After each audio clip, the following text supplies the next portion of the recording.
everyone, welcome back to the shop. It's a nice fine Thursday morning. It'd be a good day for flying, but it's just a little bit on the breezy side with the chance of rain coming in. So I decided we're going to get back to work to try to finish up on the yellow one.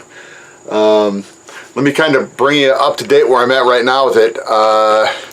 I've probably got about, 4 hours so far into what I've done to the plane.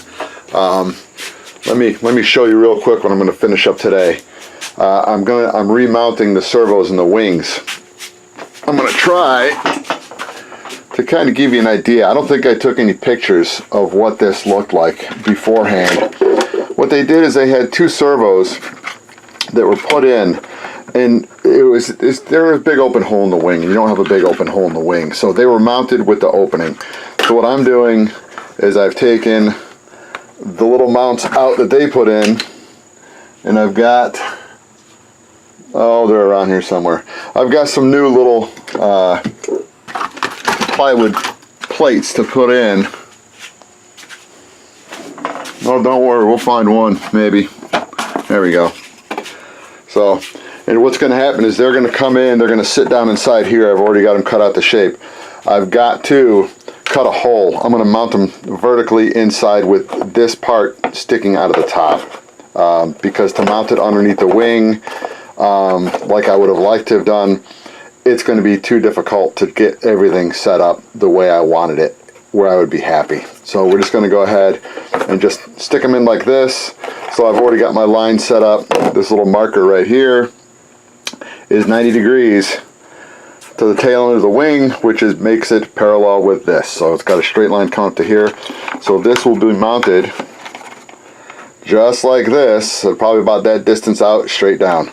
So it may be closer to lining it up with this little slot that doesn't do anything at all in the wing, but it'll probably get mounted to this little plate and just slide right down through there. So that's what's happening with that part.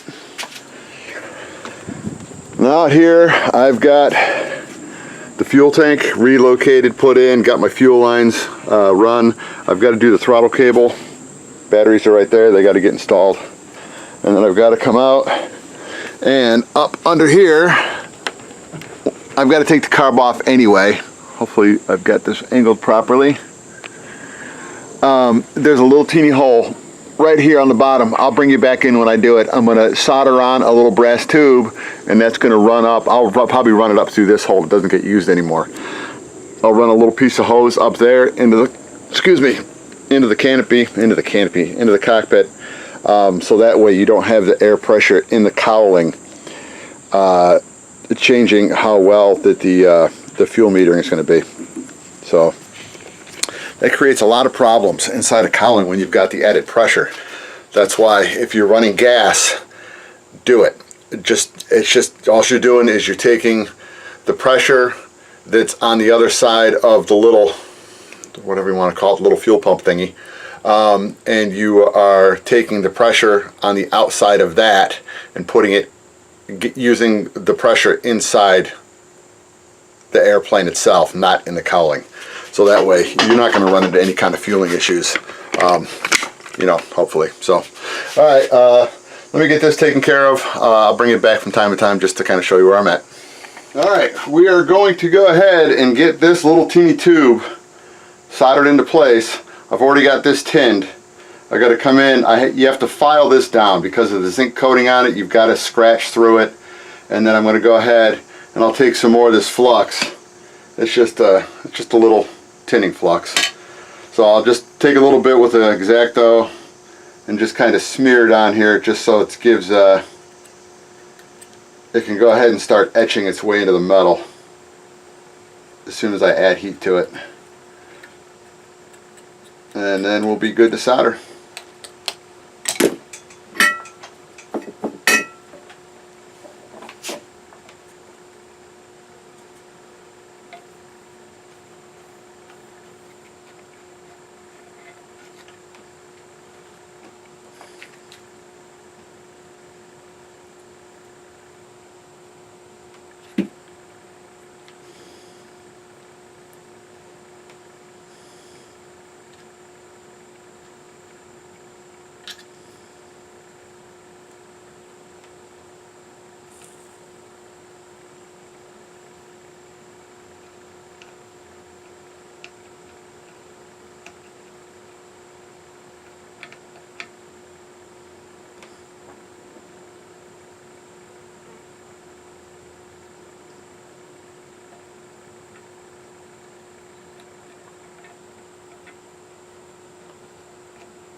I'm just hoping it's flowing the way I want it to flow and not clogging the hole. We will find out very shortly here. If I got to run a drill through it to open it up, it's no big deal. Alright, we've got a good flow around it.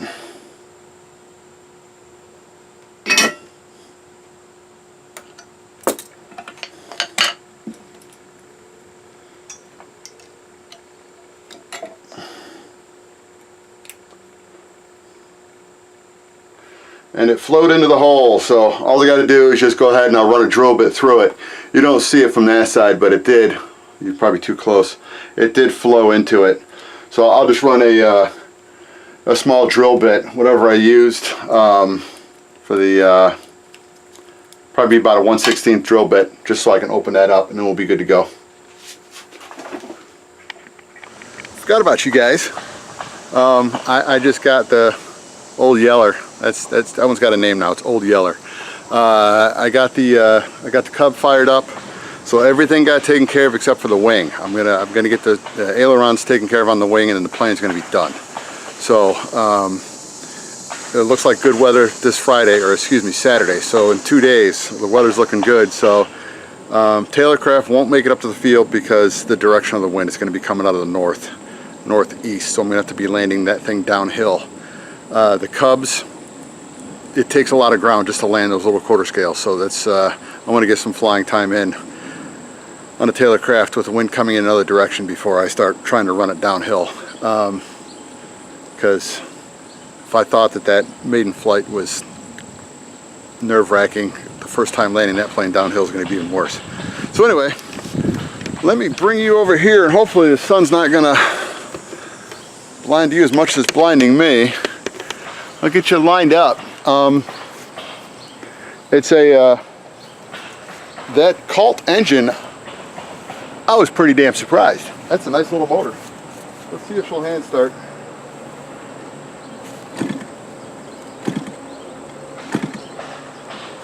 Nope. It did a couple times.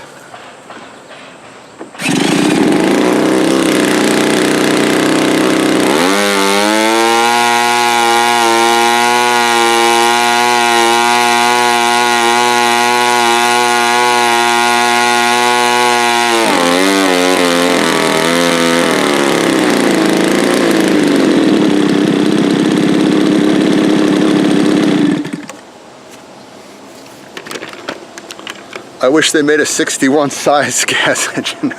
Alright, that's the Colt engine. That's the engine that they were the company that made I think leaf blower motors for Komatsu Zenoa. So that's why it's got the Zenoa cylinder on it. So it's a nice little motor. I actually like that one better than the Zenoa G23. The G23 does the same thing that the Sachs does. It's got the occasional little burble on the top end. That thing is rock solid. It took me a little bit of time to figure out how to get it set up because you didn't know where to start. It's an old Walbro WA125 carburetor, so it looked like they had the high end and the low end needles switched around. So that was the hard part. So what I ended up finding out is they didn't have them switched around. It was the correct way.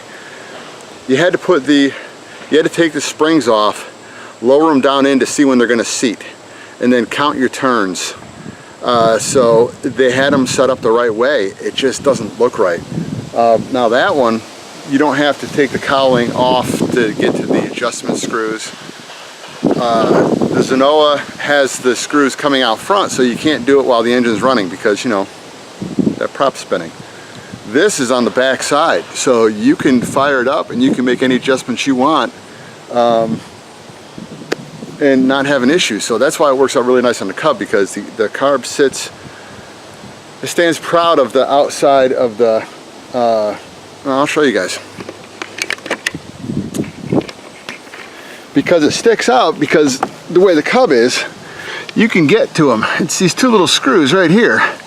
So there's your low end is in close, and here's the high end out here, and that's why it looks wrong. Like this one is intentionally wasn't set up right, and that one they're two different levels on when they bottom out. So, but it's it's running. As you saw from my little part of this was supposed to go inside the firewall, and me being an idiot, I didn't realize that this is going to be sitting outside.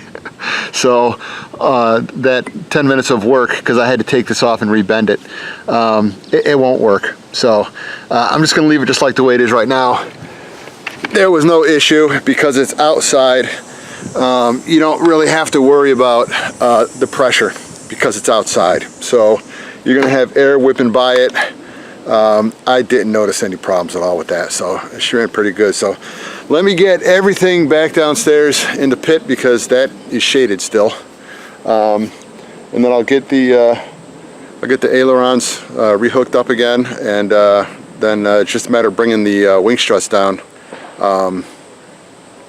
There's a couple little tweaks I need to do on those, but yeah, it's an old plane. It's old. When you start really going through it, it's led a long life. I don't really see any crash damage where they had to go in and do any kind of repairs. So it was glow. It originally started off as a glow engine because you can see the paint's attacked, especially on the bottom side. And when you get inside the fuselage, you can see where the glow fuel got into the paint.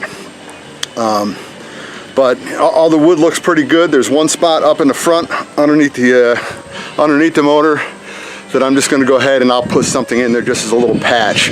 There's just an open spot. Hang on a second. Sorry about that. Music. YouTube does not like other people's music. So let's see how many hits I get on that one. So anyway, there's the wing.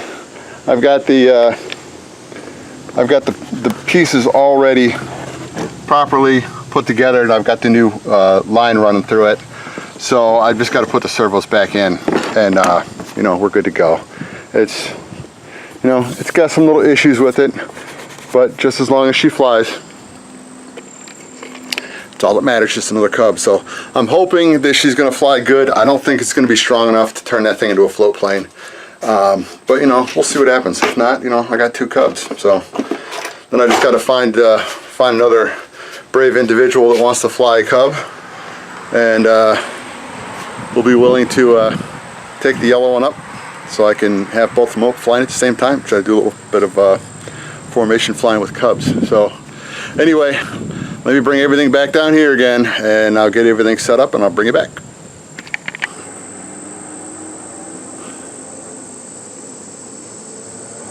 Alright, it's about, I don't know, 5 o'clock.